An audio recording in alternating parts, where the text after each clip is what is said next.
Hola, ¿qué tal, Nat? Buenas noches. Hola, hola, buenas noches, Josh. Voy a ir compartiendo el link, ¿vale? Este, ¿Puedes hablar un poquito más alto? No te escuché. Ah, sí, que buenas noches, que voy a compartir el link en otro grupo. Ah, ok, de acuerdo. Va que va. Buenas noches, Sin. ¿Qué tal? Hola, ¿todo bien? ¿Y ustedes? Aquí, con un poquito de ruido. Un perro está ladrando en mi puerta. Sí, se oye un montón. El perro. Entonces, Buenas noches, sí. espero que no, pues nos moleste mucho cuando esté leyendo.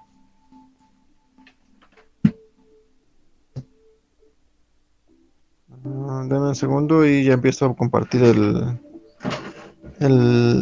la pantalla.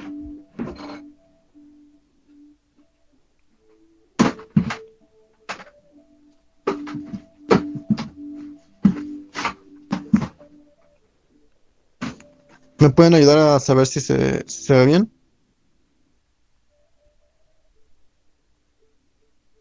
Yo no veo nada. A ver, dame un segundo. A ver ahí. No. Um,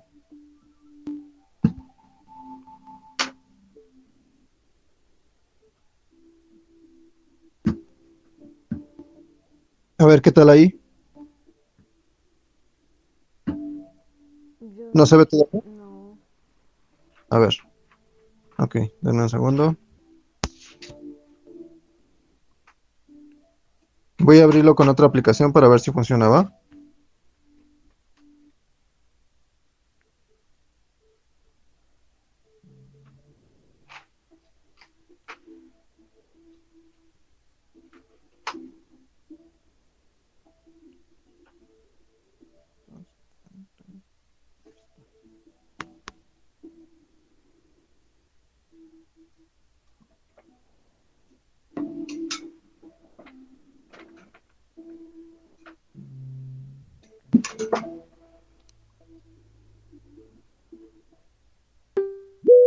Hola, ¿qué tal? Buenas noches, bienvenida. Ya en breve iniciamos la lectura.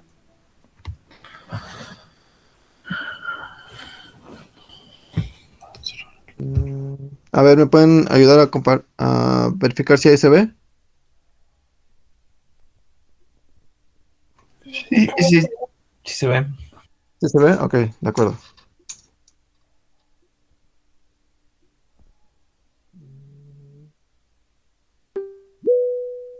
Hola, ¿qué tal? Muy buenas noches. Les damos la bienvenida a la lectura del día de hoy. Nos quedamos en la página 236. 235, perdón. ¿Alguien? Hola, muy buenas noches a todos. Soy María. ¿Qué tal, María? Buenas noches. Va que va. ¿Alguien gusta iniciar con la lectura o gusta en que inicie yo?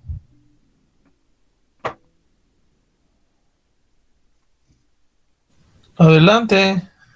Va que va. Una disculpa de antemano si de repente se escuchan, pues, unos ladridos porque tengo acá en la puerta de mi casa un perro que no deja de ladrar. Una disculpa por ello.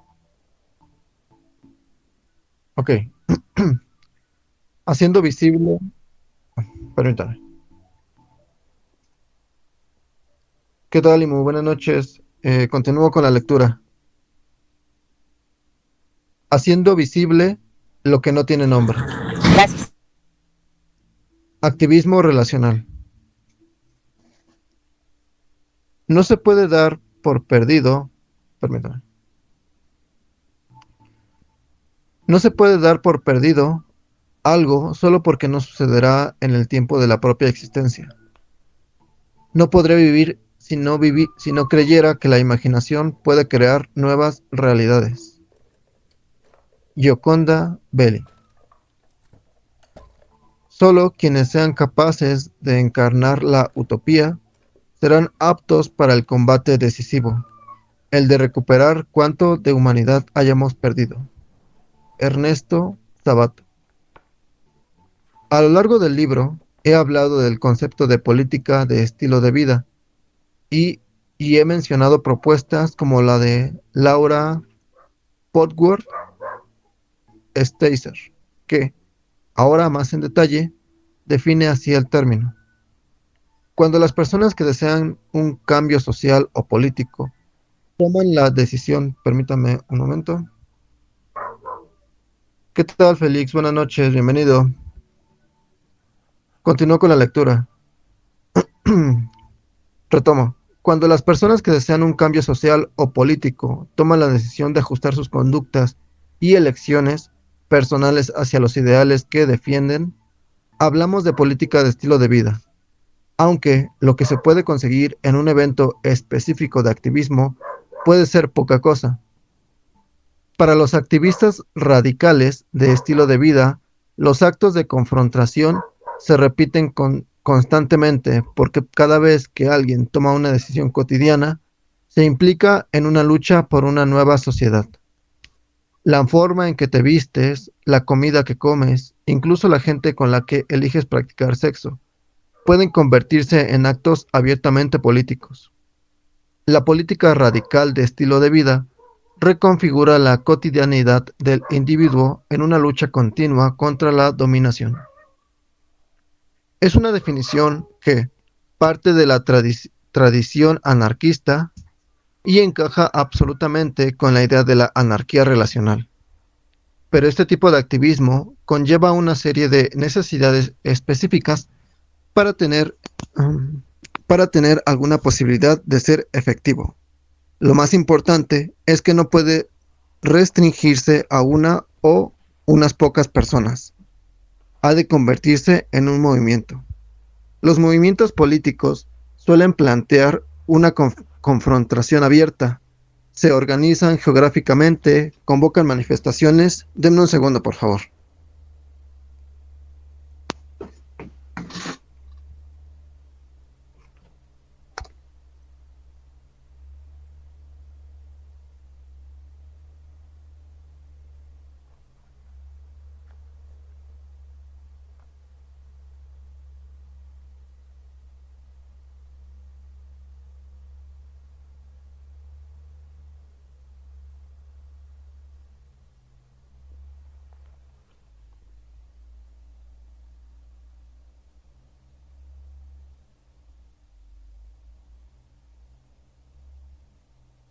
Hola, hola.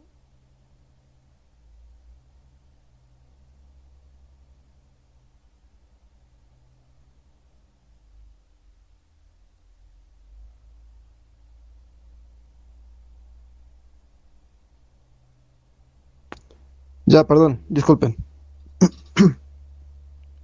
Continúo.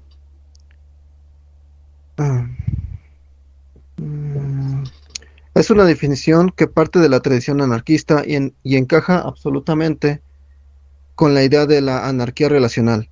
Pero este tipo de activismo conlleva una serie de necesidades específicas para tener alguna posibilidad de ser efectivo. Lo más importante es que no puede restringirse a una o unas pocas personas. Ha de convertirse en un movimiento. Los movimientos políticos suelen plantear una confrontación abierta. Se organizan geográficamente, convocan manifestaciones, protestas, ocupaciones del espacio público o privado e incluso dan lugar a partidos políticos. Pero en el caso de Lifestyle Politics, el lugar de la confrontación directa lo ocupan el trabajo cultural, la búsqueda de visibilidad y reconocimiento, la definición y aportación de contenido e identidades subculturales como tribus urbanas, colectivos subversos de reflexión, de activismo, etc. Continúa esta autora sobre el activismo anarquista. El anarquismo es una realidad vital que aparece en todas partes con nuevas formas. Se adapta a los diferentes climas culturales y debe ser extendida y desarrollada experimentalmente por sí misma. Creamos o no que puede convertirse, en cierto modo, en el modo de vida predominante de la sociedad. En esto, El anarquismo es típico de los movimientos sociales contemporáneos, en los que una línea muy borrosa separa la vida cotidiana de la orientación política, si es que existe. Los anarquistas presentan un caso bastante extremo, ya que, como sugiere la escritora anarquista Cindy Milstein, abrazar al anarquismo es un proceso de reevaluación de cada suposición, de todo lo que se piensa y se hace, y de hecho de lo que se es, y luego, básicamente, poner nuestra vida del revés. De hecho, Purwood Stacer introduce el concepto de identidades elegidas, siguiendo el estilo de la expresión familia elegida de Cat Weston. Del mismo modo que la familia elegida, no hay nada previo que venga dado en la familia de origen, en el caso de la identidad anarquista, extensible a la, extensible a la anarquía relacional.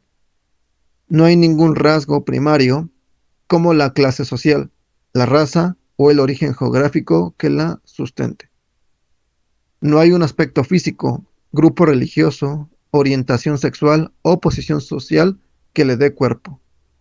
Por ello, la identidad es más complicada de mantener y mostrar, y la visibilidad es más difícil de alcanzar. Gavin Groot, en Theories and Anarchism in the Creation of Autonomous Queer Space. La resistencia anarquista se ha generalizado de tal manera que ya no se centra predominantemente en el Estado y el capital, sino que intenta exponer y socavar todas las formas de dominación que operan en la sociedad, incluyendo el racismo, el patriarcado y la heteronormatividad. El objetivo del anarquismo ha pasado de la abolición y sustitución de las instituciones políticas existentes a la redefinición de todos los aspectos de las redes sociales. Perdón, de las relaciones sociales. En el proceso de construcción de experimentos prefigurativos, los deseos de liberación personal y de cambio social se motivan mutuamente. Esto, a su vez, promueve el anarquismo como cultura, una experiencia vital rizomática que aparece en todas partes, adaptándose a situaciones y culturas específicas. En el sentido en el que apunta Brown al hablar de experimentos prefigurativos, en algunas formas de anarquismo, la anarquía relacional se aproxima también al concepto de política prefigurativa de estilos de vida, un término acuñado en 1977 por Karl Vox. Denme un momento. Hola, ¿qué tal? Buenas noches, bienvenido. Continúo con la lectura. Eh, nos quedamos casi hasta en el renglón de hasta abajo, a la mitad. Mm, en 1977 por Karl Vox, refiriéndose a la encamación dentro de la práctica política actual de un movimiento, de aquellas formas de relaciones sociales, de toma de decisiones, de cultura y de experiencia humana que son el objetivo final, y que autores como A. J. Eliot Ince o Paul Reichstadt examinaron históricamente, valorando su relación como propuesta que van desde aspectos pro programáticos en la Primera Internacional. Okay. Los primeros movimientos anarquistas que la aplicaron en comunidades aisladas, hasta los planteamientos de posguerra que propusieron ampliar el concepto a contextos sociales amplios y, finalmente, corrientes contemporáneas como el zapatismo, los movimientos de las plazas, el Occupy, etc. que ya son reconocidos de forma generalizada, aunque no necesariamente asumidos por mayorías importantes. Elliot Ince, en la referencia citada, propone que las políticas cotidianas practicadas por los grupos prefigurativos radicales se orienten hacia la autonomía en su sentido anarquista y no hacia formas aislacionistas de autonomía, es decir, que aboga por la práctica y la promoción de la autoorganización colectiva con la intención de llegar a toda la sociedad, no de mantener una comunidad como ejemplo o experimento. Indica que las políticas prefigurativas están ligadas a la concepción y la configuración de los espacios cotidianos. En coincidencia con mi planteamiento en la introducción del libro, relaciona las tendencias prefigurativas con el declive de los movimientos anticapitalistas, antiglobalización o de justicia global. Propone que su fracaso ha de emplearse como inspiración y advertencia y como fuente de creatividad y flexibilidad, valorando que no sé si alguien guste continuar con la lectura.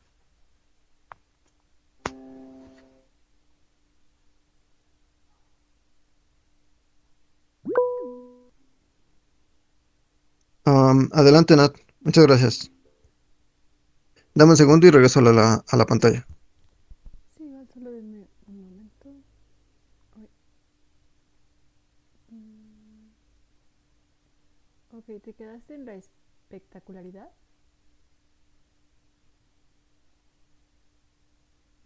Así es. Gracias. La espectacularidad de las manifestaciones callejeras, bloqueos, raves de ocupación ilegal y manifestaciones en las cumbres demostró que la política podía ser divertida y emocionante en la aparentemente desesperada secuela de la brutal neoliberalización de los años 80 y 90. Sin embargo, los fracasos del movimiento son claros. La creación de guetos, una clara falta de poder para afectar las condiciones materiales y el eventual estancamiento del movimiento. El graffiti en Seattle durante la cumbre de la OMC de 1999, Estamos ganando, en este momento parece vergonzosamente optimista. ¿Y ahora qué? ¿Cómo se sigue adelante después del declive? ¿Y hacia dónde? A lo largo de todo el proceso, he argumentado que el retomo al potencial transformador de la vida cotidiana es un cambio importante que ha comenzado a producirse y que se sustenta en un enfoque cada vez más serio de la organización política radical en torno a cuestiones concretas y materiales. Se está perdiendo la batalla contra los inmensos despliegues de fuerzas de seguridad en las cumbres internacionales, contra las restricciones y la conculcación de la libertad de expresión, que no dejan de crecer, y contra el control educativo e ideológico de las mayorías oprimidas por parte de las poderosas élites religiosas, políticas y económicas, que controlan ya la mayor parte de la educación privada y concertada y que a través de algunos vergonzosos seudónimos de comunicación y de las redes sociales acaban sumergiendo al verdadero periodismo en una marea de noticias falsas y estrategias comunicativas inmovilistas y reaccionarias. No se trata de abandonar ninguna vía de lucha pacífica, avance y progreso, pero hay que reconocer que las cosas no están nada fáciles.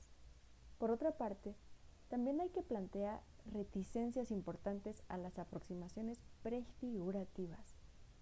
Una de las obras más influyentes en las que se resta valor a este tipo de políticas está firmada por Murray Bookchin y analiza de manera muy crítica algunas formas de ecologismo, biocentrismo y anarquismo de estilo de vida.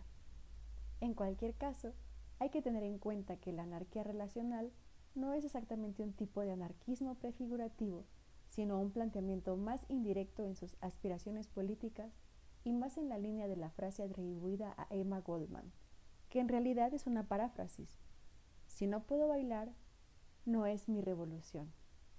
O de las palabras de Bob Bob, respondiendo a la pregunta: ¿qué es lo subversivo hoy? Ser feliz. Nos quieren tristes, desconfiados y desesperanzados. Ante eso, la rebeldía es la felicidad y los afectos, una felicidad rabiosa, militante contra la inercia. 6.1. ¿Qué activismo y por qué? En términos más cercanos a la realidad actual de la anarquía relacional, la que funciona en los ambientes de práctica cotidiana, identifico, como dije al principio, dos motivaciones distintas. Cuando no hay nada más que un deseo de abordar las relaciones de otra manera, o bien cuando a ese deseo se suma la inquietud política de buscar caminos que mejoren nuestras sociedades. Ambas tienen una lectura desde la identidad. La segunda es la que he abordado en el punto anterior y la primera podría corresponder a la descripción que aporta Michael Foucault en la revista realizada por V. Gallagher y A. Wilson en Toronto en junio de 1982. Bueno, si la identidad es solo un juego, si es solamente un procedimiento para tener relaciones públicas y de placer sexual que crean nuevas amistades, es útil. Pero si la identidad se convierte en el problema de la existencia sexual y si la gente piensa que tiene que descubrir su propia identidad y que su propia identidad tiene que convertirse en la ley, el principio, el código de su existencia, si la pregunta perenne que se hacen es ¿esta cosa se ajusta a mi identidad? Entonces, creo, volverán a una especie de ética muy cercana a la vieja virilidad heterosexual. Si se nos pide que nos relacionemos con la cuestión de la identidad, debe ser una identidad para nosotros mismos. Pero las relaciones que tenemos que tener con nosotros mismos no son de identidad, sino de diferenciación, de creación, de innovación. Ser lo mismo es realmente aburrido. No debemos excluir la identidad si las personas encuentran su placer a través de esta identidad, pero no debemos pensar en esta identidad como una norma ética universal. Foucault, desde otros puntos de partida, identifica aquí lo que he denominado en el capítulo anterior, peligros del sentimiento identitario, y que he propuesto reconducir desde la identidad a la sensibilidad.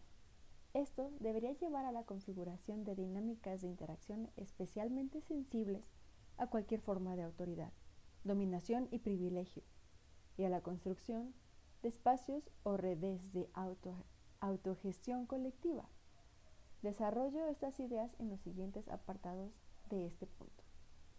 Identidad, besos y risas.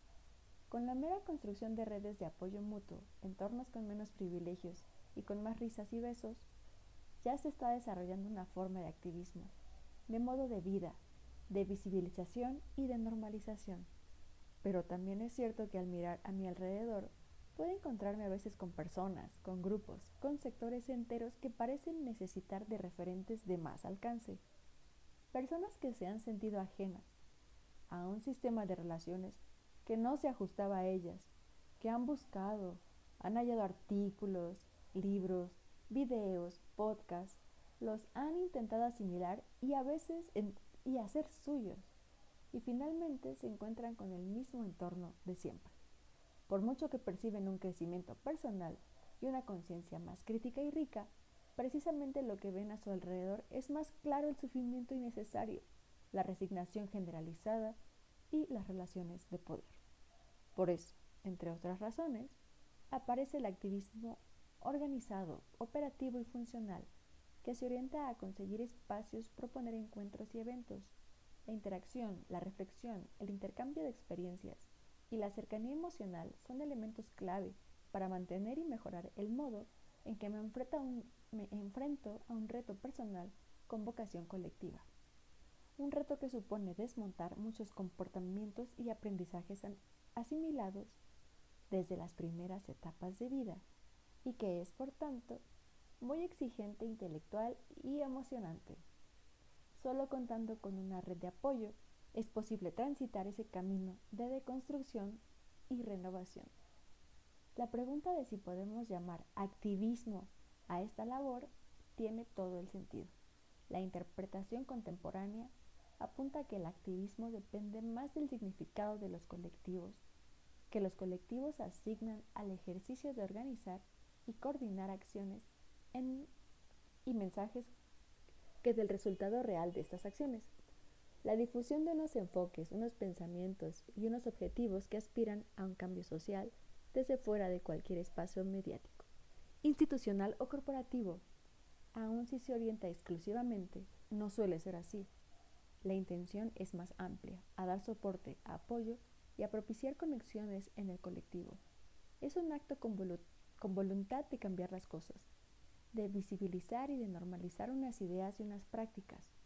De hecho, otro de los objetivos de los movimientos de activismo relacional es preparar materiales y estar disponibles para trasladar a los medios de comunicación una visión lo más alejada posible de lo cutre y lo casposo, algo en lo que es fácil caer desde el sensacionalismo, según Portwood Stasser. El trabajo cultural es necesario para producir resistencia política. Y en segundo lugar, las prácticas de resistencia también realizan trabajo cultural. Las normas y discursos de identidad compartidos permiten a los individuos coordinar su comportamiento en prácticas colectivas que se resisten a las ideologías y estructuras dominantes. Al mismo tiempo, estas prácticas colectivas de resistencia reproducen performativamente las mismas normas e identidades que las suscitaron. Sin embargo, la reflexión de Foucault, que citó al principio de este apartado, apunta, como decía, a algo que ya he tratado en capítulos anteriores: el peligro del sentimiento identitario. Las dinámicas de grupo son muy complicadas de gestionar, o más bien no se gestionan. Se dan por sí solas, sin que sea fácil moderar ciertas derivas. Además, hay un riesgo adicional que procede del exterior, cuando se trata de grupos que desafían lo más central del sistema de creencias de una sociedad, la forma en que se plantean las relaciones y se estructuran sus conductas más íntimas y sus mecánicas de convivencia. La percepción desde fuera está normalmente asociada a un sentimiento de temor y rechazo. Palabras como secta, manipulación o perversión han sustituido al antiguo concepto de pecado, que han quedado de moda como significante, pero cuyo significado no se ha desvanecido en modo alguno, pues responde a una forma de defensa de la imperturbabilidad del modelo social hegemónico. Otra reacción frecuente, muy relacionada con la anterior, es la de la ridiculización, el menosprecio, la caricatura. Son respuestas que han recibido y siguen recibiendo muchas manifestaciones identitarias, ideológicas, intelectuales, científicas, memorialísticas y reivindicativas, cuando su objeto de reclamación es revolucionario o simplemente extemporáneo e impensado socialmente.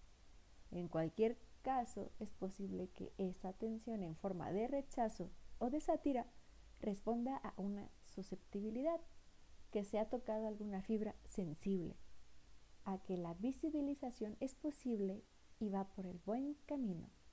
Al fin y al cabo, las élites que crean opinión y que ostentan una buena porción del control de los medios de comunicación están compuestas por personas con la capacidad de reproducir de manera nítida y accesible los mandatos culturales y sus resultados en forma de prácticas sociales, otorgándoles consistencia y credibilidad para facilitar así su asimilación, no por las personas con más capacidad para proponer ideas nuevas.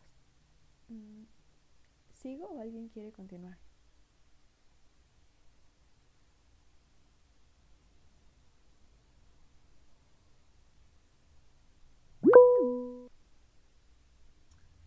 Ok, muchas gracias, Nat. Gracias. Ah, adelante, alguien por ahí levantó la mano. Adelante. Muchas gracias. Ay, yo no distingo. Aquí soy yo. ¿Alguien más? Ah, no. Okay. La disidencia hermenéutica.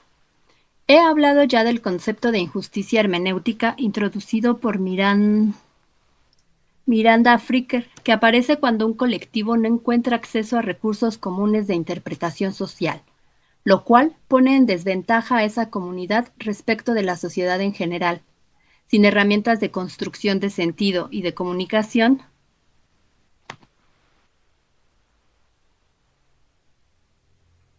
ni comunicación de las ideas y experiencias diferenciadoras que distingan el planteamiento y los objetivos del colectivo.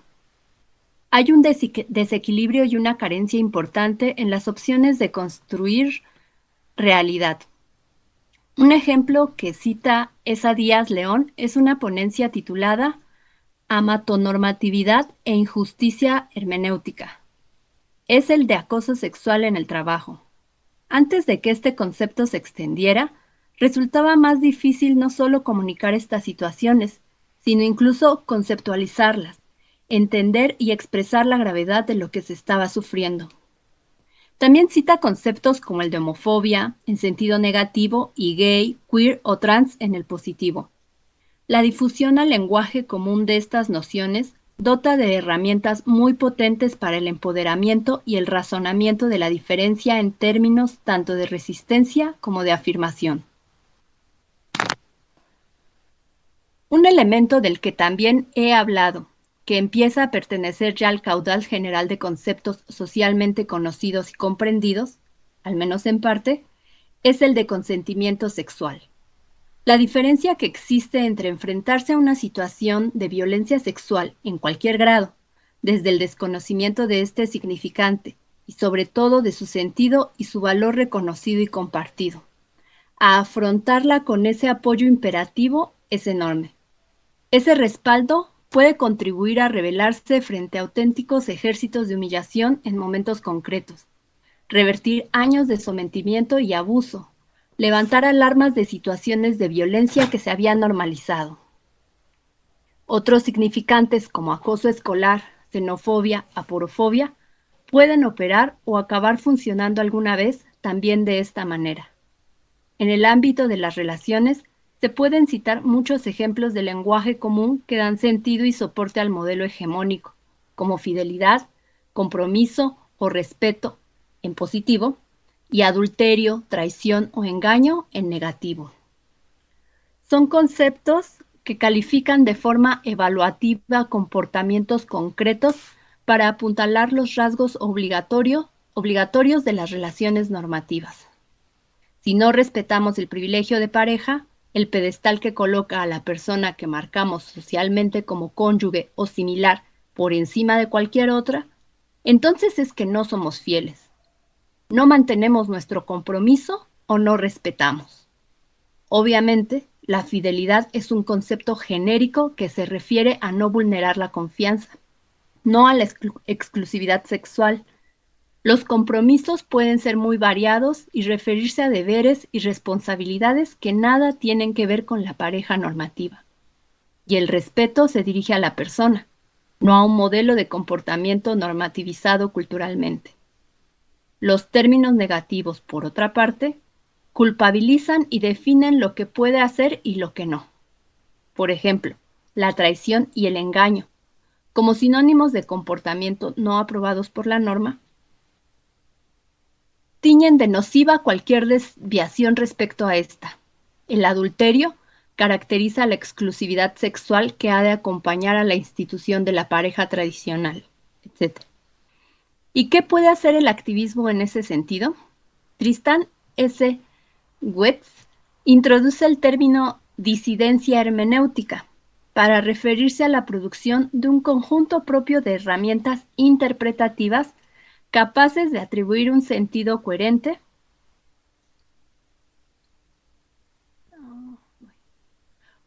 al universo de planteamientos y experiencias de un colectivo, en este caso no normativo. La idea es dar vida a nuevos significados que reflejen en positivo la sensibilidad, la perspectiva ética, antiautoritaria, los niveles de consideración, respeto, compromiso y cuidado que subyacen a un planteamiento como la anarquía relacional, y que con diferencias y matices comparten otras propuestas como las no monogamias éticas, la lucha LGTBIQ+, los movimientos feministas, antiespecistas o antifascistas.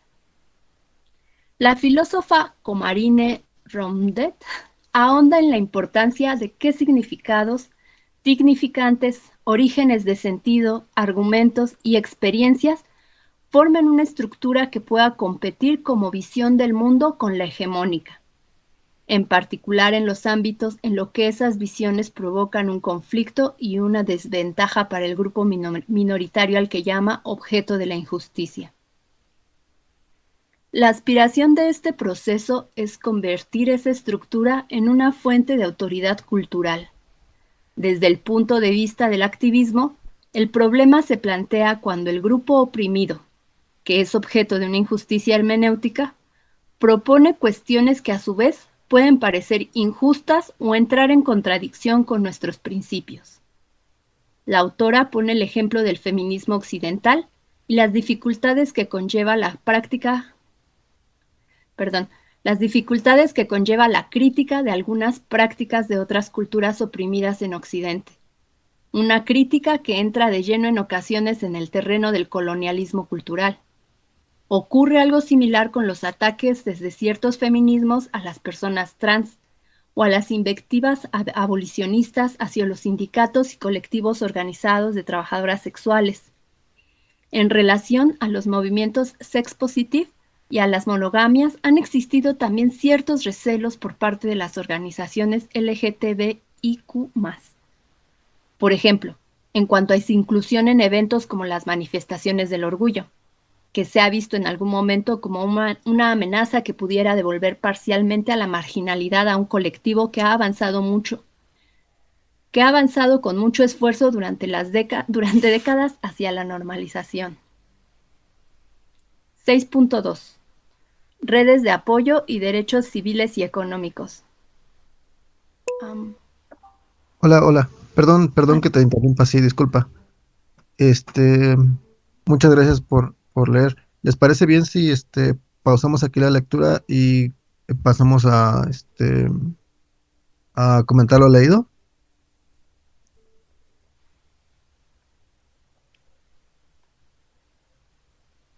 Va que va.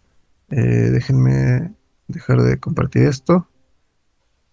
Permítanme, déjenme tomar una screenshot. Está ya. Ahora sí, ya está. Eh, no sé si alguien gusta iniciar con algo que se haya quedado de la lectura. Ah, a ver, déjenme ver. Adelante, Imo. Muchas gracias.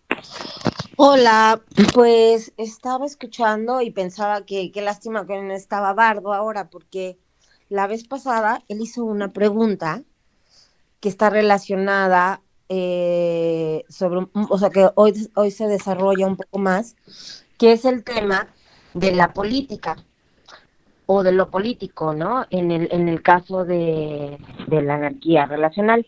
Y se explicaba que el autor decía que no consideraba que tenía que llevarse desde una manera como de la política tradicional.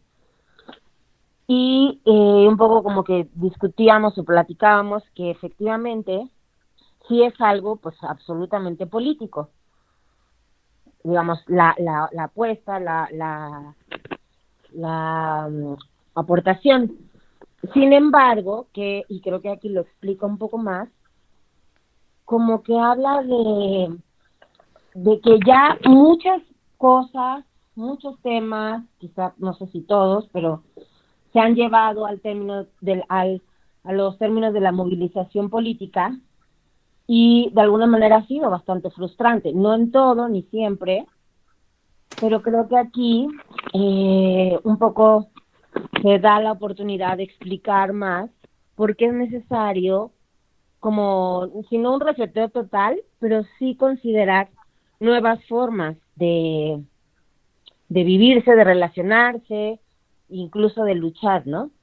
Y a mí me hace muchísimo sentido porque de verdad, o sea, yo estoy absolutamente cansada de la militancia que entiendo que pueda ser, pues viene de ahí, la militancia viene de la palabra militar horriblemente, aunque Gustavo Esteva diría que la militancia pues también es desde lo alegre y desde la potencia, ¿no? Pero, o sea, la militancia, hasta donde yo la he conocido, cuando es así súper cuadrada y cuando es así súper juzgativa y cuando es como muy del ámbito de la moral y del deber ser y así, pues siento que sí ha fallado.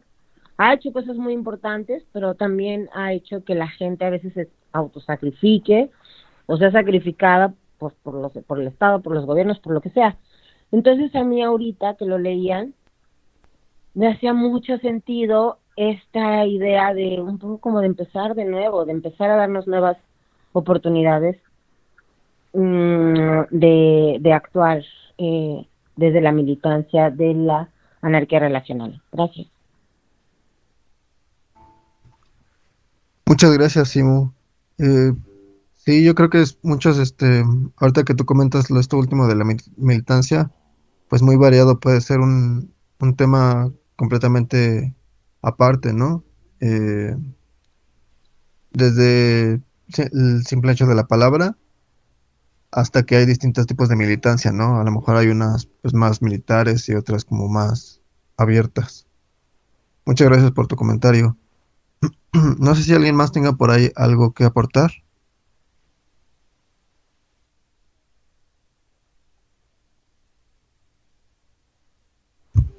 Bueno, yo les comento algo que me quedó como, no sé, no sé si, no, creo que no comprendí bien esa parte del texto, no sé si alguien me puede apoyar aquí. Estaba relacionando algo sobre la exclusividad, eh, en específico la exclusividad sexual, que la relaciona con como prácticas como constantes en la mayoría de la sociedad, como como ser heterosexual. Y lo mencionaba con exclusividad sexual. También mencionaba algo sobre el engaño y la traición. No sé si alguien me pudiera como orientar un poco a qué se refería el libro o si yo lo estoy como malinterpretando. No sé, como que no entendí bien esa parte. A ver, eh, adelante, Nat, y después Joana. Gracias, Josh. Bueno, pues de lo que esa parte que tú estás mencionando, bueno, yo quisiera dar eco, como ir un poquito tal vez más atrás, de la importancia de la orientación autónoma, ¿no? De la autoorganización y que eso pueda llegar a toda la sociedad. Entonces ahí, bueno, empieza a mencionar como todas estas interpretaciones dominantes, ¿no? De cómo nombrar los vínculos, de cómo todo eso que ya está muy, ahora sí que normativo, ¿no? Muy, muy hegemónico. Y entonces creo que hay una parte que justo escribí que dije, bueno, dicen disidencia hermenéutica. Se escucha bien raro, ¿no? Como disidencia hermenéutica. Y ya cuando él termina como de dar la explicación, es como simplemente nosotros ponernos en una disidencia o en otro punto de vista de esas interpretaciones que hemos heredado, o así yo lo entiendo, ¿no? Del amor, de cómo nos vinculamos, y que nosotros desde esta autonomía nos cuestionemos, digo, sin que eso sea entrar en guerra, sería cuestionarnos para nosotros nombrar nuestros vínculos con palabras propias y con acuerdos propios, justo, ¿no? Desde esa autoorganización, escucha, pues yo no sé si llamarlo micropolítica o como más bien organizarnos entre esas redes de afectos desde un lugar sí cuidadoso, eh, empático, pero sin que eso se vuelva a volver a repetir pues ahora estamos completamente en contra y esta es la única verdad. O sea, que no nos volvamos ahora nosotros pues la persona que ejerce violencia o coerción o que invalide otras formas de existir. Digo, eso es lo que yo alcanzo a leer. Igual también, si alguien tiene algún otro punto de vista, también es bienvenido a escucharlo y gracias. Muchas gracias, Nat. Eh, Adelante, Joana. Bueno, soy Piankov. Yo lo que quería comentar es de que, pues, hay una diferenciación en la sociedad en general que lleva, pues, al menos, pues, desde el ascenso del catolicismo y el capitalismo, pues, justamente para reproducir este sistema económico político se instauró la familia como forma nuclear de reproducción del Estado Y entonces, todo lo que se desviara de este núcleo, siendo como alternativo, como las comunas, ¿no? Que son indígenas y que han existido toda la vida, o otras formas de matriarcado que también son previas al capitalismo, pues se les categorizó de muchas formas negativas, ¿no? O sea, desde un montón de cosas. Entonces dicen, pues el adulterio, ¿no? Negativo, la infidelidad negativa y así un montón de categorías negativas que en el pasado más reciente, o un poco más distante más bien, venía desde la tradición judeocristiana del pecado, ¿no? Estaba asociado bueno, es que tú estás viviendo en pecado si vives con tu pareja, ¿no? O haces pecados si tienes más de una relación sexual. Y entonces eres una persona que se va a ir al cielo si vives en la fidelidad de tu pareja heteronormada, cis, heterosexual, etcétera, etcétera, etcétera, ¿no? Todas estas capas de dominación que a veces que no se habían nombrado hasta que empezamos como a revisar un montón interior y estructural y interiormente cómo la sociedad nos ha dominado, ¿no? Entonces también recupero esto de la autonomía y de la autoorganización. O sea, ¿cómo podemos nosotros liberarnos si no es en colectividad y revisándonos unos a otros cómo nos estamos relacionando? Pero si en esa revisión hay personas que punitivamente te señalan y te marginan y te excluyen de la sociedad, pues quieras o no, va a generar un avance social mucho más lento o lo va a impedir por completo, ¿no? Hay sociedades donde pues hay situaciones muy vulneraciones muy fuertes contra la mujer, como en Afganistán, ¿no? Que ahora es ilegal que la mujer hable en público, ¿no? En México, pues hay gente que todavía está ahora regresando hacia prohibir el aborto, ¿no? Ya después de años pues, es un derecho, ¿no? O sea, ¿por qué quieren prohibir eso, no? O sea, es como un montón de cosas están, pasando al mismo tiempo para quitarnos nuestra autonomía y para nombrarnos de formas que nos lastimen para ejercer nuestra propia autonomía.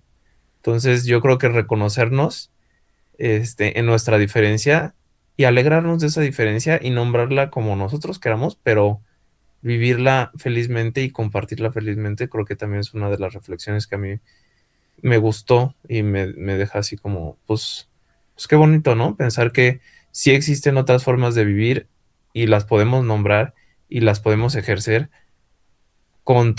ir contracorriente, pues será mal visto, seremos las ovejas negras, pero somos los que cambian el rumbo de la historia, ¿no? Ahora sí que el rebaño, pues se irá al matadero. Eso es lo que yo pienso. Saludos. Ok, muchas gracias. ¿Me puedes repetir tu nombre? Era Jacob. Piankov. Piankov, perdón, muchas gracias, Piankov. Eh, y por último, acá tenemos a Levedad del Ser. Adelante, gracias. Hola, yo lo que entendí fue que era como, bueno, y puedo estar equivocada, ¿no? Que era el planteamiento de una autora cuando metía este término de disidencia hermenéutica, y es que la parte que más rescato es la visibilización de ciertos términos, ¿no? Cuando habla del acoso en la calle, ella, así lo entendí, menciona que cuando estos términos empiezan a visibilizarse y hacerse parte de la cultura, entonces puede, la sociedad va a tener cierta acción hacia esos actos, ¿no? Ella hablaba, ¿no? Así de gente quejándose, gente que incluso, ¿no? El manifestarlo. eh, entonces, ella catalogaba, ¿no? Como estos términos como buenos, malos, en el matrimonio, ¿no? Esto de la traición, el engaño. eh, entonces, creo que lo que entendí que proponía era justo la visibilización de términos para que se hagan parte de la cultura y así como modificar las, ah, las formas de relacionarse. Y hasta ahí. Gracias. Ok, de acuerdo. Ya, creo que me quedó, muchas gracias. Creo que me quedó claro. Es que en mi mente, bueno, no, como que no entendía que, bueno, y más bien yo había entendido que estaba diciendo como que ser heterosexual pues es lo incorrecto, ¿no? Pero más bien se estaba refiriendo a todo lo que viene detrás, como bien lo mencionaba Piankov, de es como el catolicismo, etcétera. Y también más bien estaba como haciendo referencia a los términos, como bien lo mencionas, levedad. Muchas gracias. Creo que por ahí alguien tiene la mano levantada. Déjenme ver, creo que Manuel levantó la mano.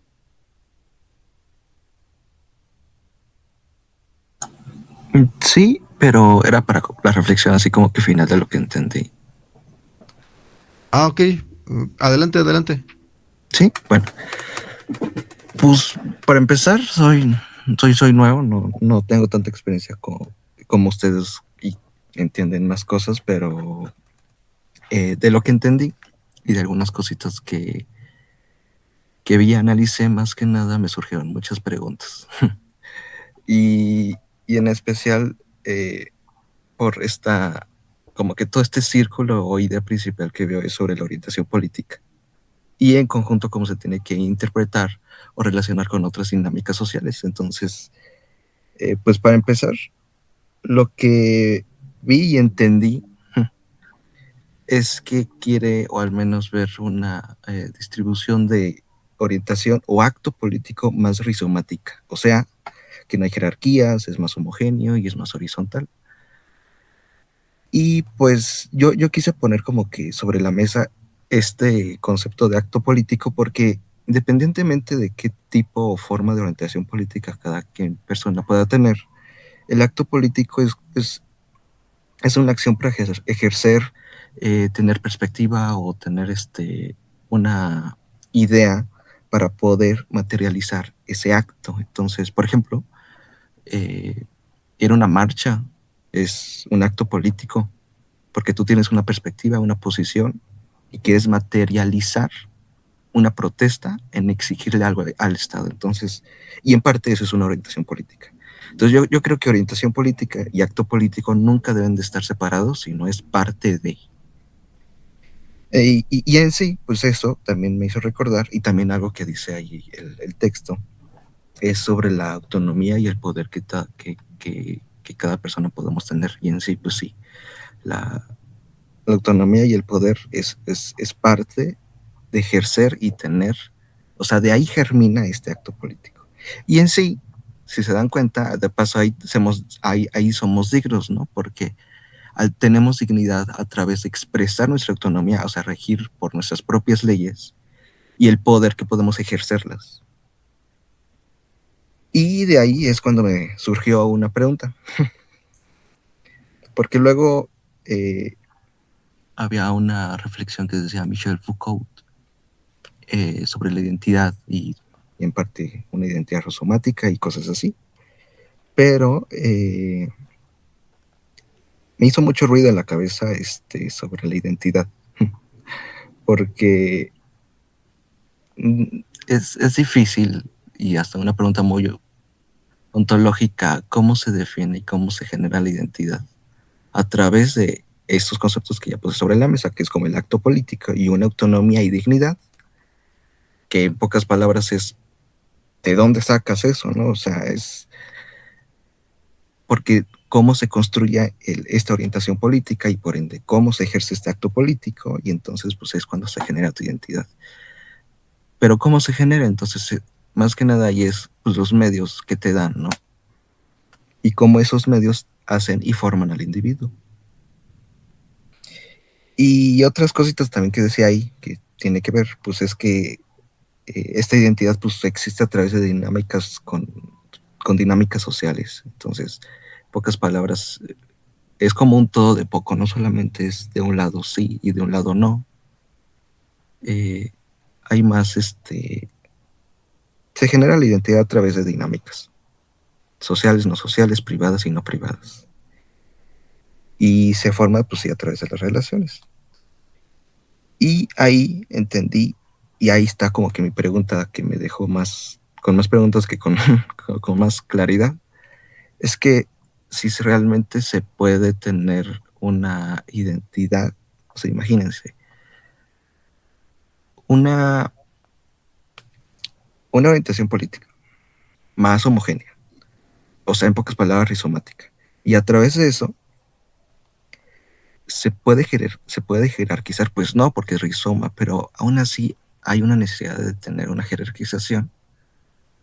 Entonces, o al menos lo que yo entiendo un poquito, porque no sé si se puede realmente tener una organización más rizomática. O sea, y esa es la pregunta que como que más me llena de dudas, porque se escucha muy bonito, todo homogéneo, no hay jerarquías, es más horizontal, el poder está más dividido y más, más,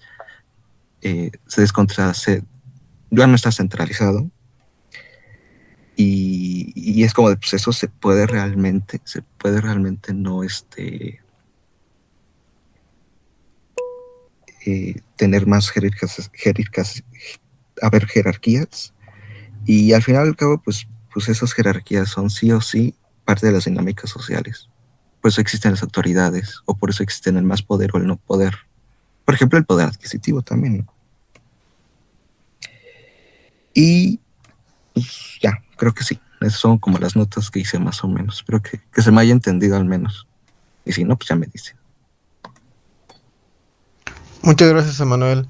Sí, está muy, bueno, creo que está muy chido que la lectura nos genere más preguntas que respuestas, porque pues nos incentiva a pues investigar y hablar más sobre el tema, no solamente en estos tipos de círculos, sino pues llevarlo a todos los aspectos de nuestra vida, ¿no? Y si entendí bien tu pregunta, tratando de responderla, creo que también en la anarquía relacional debes, a pesar de que sí se trata de que es todo homogéneo y como que nadie tiene más y nadie tiene menos, creo que al menos debes de elegir unos vínculos cercanos a los cuales darle como más o menos lo mismo. Porque si bien la anarquía relacional trata de que todo sea homogéneo, creo que no se le puede dar el mismo amor, la misma atención y la misma calidad de, de- sí, de atención a un vecino que no te regresa el saludo. Pero entre las cinco o seis o dos personas que tienes cercanas que sí te prestan atención y que tú les prestas atención, ahí creo que es cuando más deberíamos de aplicar la anarquía relacional. Eso es más o menos como yo lo entiendo. Igual no es una respuesta absoluta. Eh, si alguien más tiene otra como para ahí complementarlo o mejor, pues también es bienvenida. Por ahí alguien levantó la mano. A ver, ¿dónde se ve esto? Adelante, levedad del ser. Ah, no, bueno, creo que no quité, pero no, yo no la levanté. Ah, Bueno, ok. no importa. Va que va. Entonces ahorita la bajo. Ya está. Va que va. Bueno, pues no sé si alguien más tenga por ahí alguna respuesta de lo que comentó Manuel o algún otro comentario sobre la lectura. Sí, yo tendría un comentario sobre un poco lo que mencioné Manuel.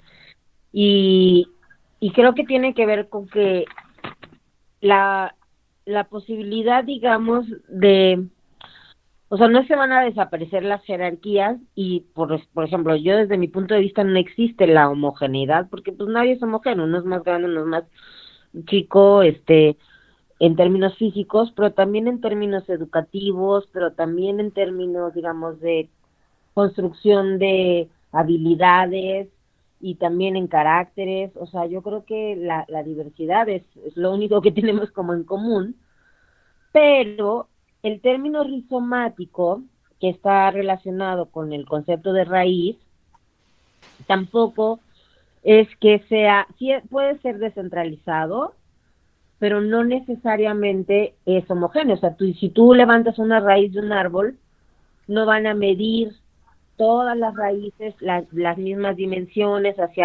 ¿no? Aunque se repartan hacia diferentes lugares.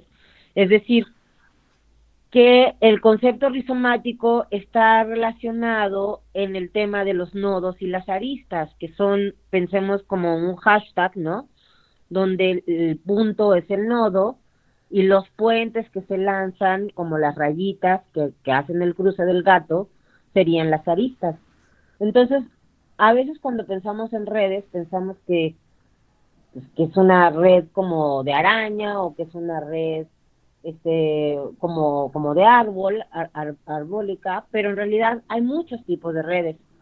Y creo que eso es algo que sería interesante, digamos, no ahora, pero en otro momento, darle un poco más cabida, porque eso hace que de repente entendamos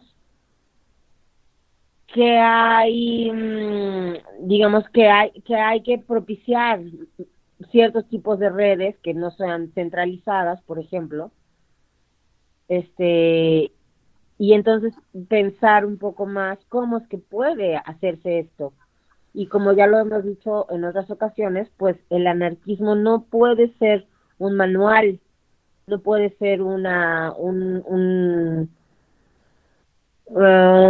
escrito que te lleve por pasos, ¿no? A construir algo, porque en realidad es algo que se está construyendo constantemente y creo que al estar como con esa conciencia nos permite a lo mejor ser más conscientes y entonces de repente, pues eso, creo que yo tengo un librito que se llama Manual para los maestros que no pueden dormir, algo así, que era un amigo que falleció el año pasado, creo, este año ya no me acuerdo, pero es un libro que justo en algún momento habla de muchas propuestas de cómo crear comunidad, de cómo romper hielos, cómo hacer cosas que permitan